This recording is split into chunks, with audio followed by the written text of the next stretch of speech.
ক্রিকেটের তীর্থভূমি বলা হয়ে থাকে লর্ডস স্টেডিয়ামকে, যেখানে ম্যাচ খেলার স্বপ্ন থাকে বিশ্বের সকল ক্রিকেটারেরই। আর সেই মাঠে সেঞ্চুরি বা 5 উইকেট পাওয়া যেন বিশেষ কিছু। এর বড় কারণ এমন পারফরমেন্স করতে পারলে সেখানে অবস্থিত অনার্স বোর্ডে নিজের নাম লেখানোর সুযোগ পাওয়া যায়। লর্ডস ছাড়াও পৃথিবীর অনেক ক্রিকেট স্টেডিয়ামে রয়েছে অনার্স বোর্ডের প্রচলন, তবে বাংলাদেশের কোনো মাঠে এমনটা এখনও করা হয়নি।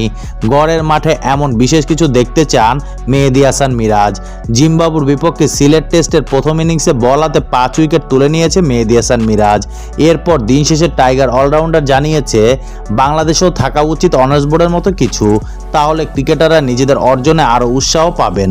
সংবাদ সম্মেলনে মিরাজ বলেন, অবশ্যই উইকেট পেলে সবারই ভালো লাগে। দিন শেষে নিজের কাছে প্রত্যাশা বেশি ছিল না, চেষ্টা ছিল ভালো জায়গায় বল করা, দলকে সাহায্য করা। 5 উইকেট অবশ্যই ভালো জায়গায় বল করতে হবে, একই সাথে লাক ফেভার করতে হবে।